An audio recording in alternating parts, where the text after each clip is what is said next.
Ça, c'est de la patate douce. C'est impressionnant. Nous, dans nos terres à nous, les patates douces, elles vont devenir de plus d'1 kilo, sans eau, sans aucune humidité. Et ça va faire des patates douces qui seront énormes, quoi. Mais au moins avec du goût. Elles n'auront pas été gorgées d'eau.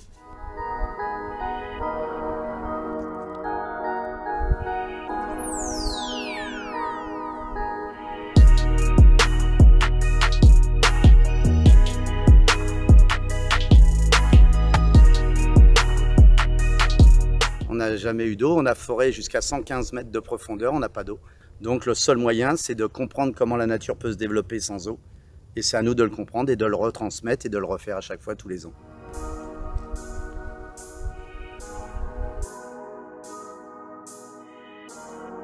Comme on ne peut pas donner de l'eau. Premier stop.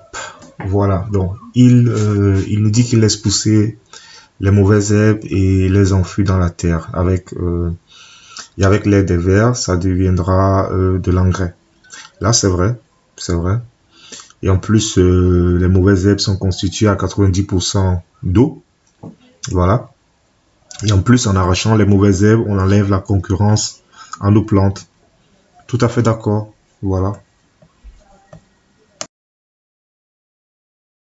En surface, nous, on la fait remonter de par le sol.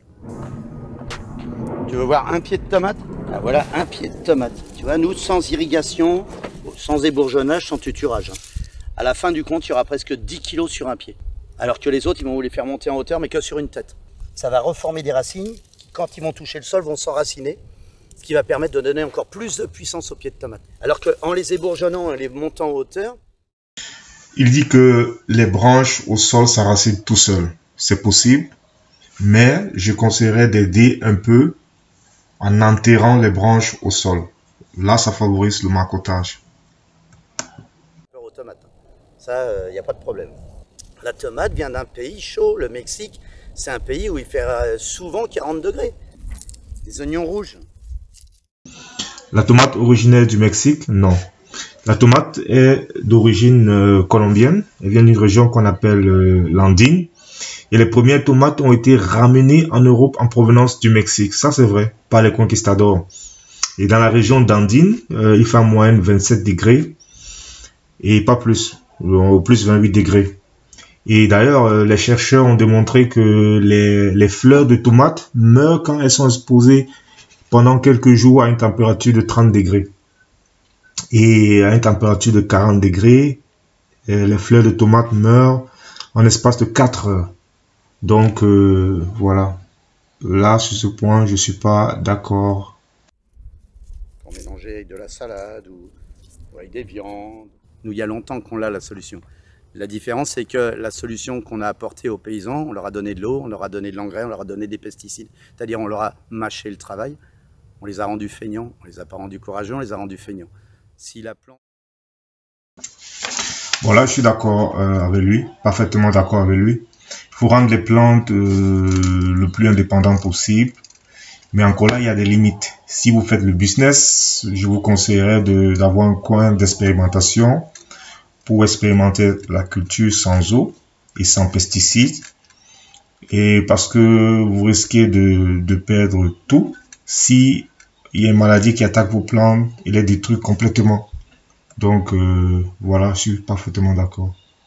Un légume, quand il a soif, on y donne à boire. Quand il a faim, on y donne à manger. Quand il est malade, on le soigne. Quand il a des insectes, on les tue. Non, un légume doit se débrouiller tout seul. Un légume, c'est comme un être vivant, c'est un être vivant. C'est-à-dire que plus tu vas l'aider, plus tu vas le rendre feignant. Moins tu vas l'aider, plus tu le rends courageux. On revient comme au Moyen-Âge. C'est-à-dire on revient au départ de la nature. On la laisse se débrouiller par elle-même et on y arrive. Hein. On y arrive, la preuve, on y arrivera sûrement mieux que ceux qui vont irriguer, traiter et mettre de l'engrais. T'entends toutes les abeilles qui travaillent. Tu les entends? Il y en a un paquet, il y en a partout. Regarde-les. Là au moins, et les bourdons terrestres. Dès l'instant où on donne à boire à un légume, on dilue le goût. C'est comme une grenadine, comme un sirop. Hein. Si vous mettez très peu d'eau, il est très sucré. Si vous mettez beaucoup d'eau, il n'est pas sucré. Voilà, je suis actuellement d'accord. Nous avons tous fait l'expérience. Les saisons où il pleut beaucoup, les fruits ont un goût moins intense. Voilà, donc c'est c'est clair. Ah, d'accord. Un légume qui n'a pas d'eau, il va rester petit, mais par contre, ça va être du concentré. Ce sera que du bonheur. Ce sera de la nourriture. On produit sûrement moins, ça c'est sûr. On ne veut pas des gros rendements, ça sert à rien. Vaut mieux produire peu et bien que de produire beaucoup et d'en jeter la moitié. Vaut mieux faire peu avec de la qualité que de faire énormément avec de la merde.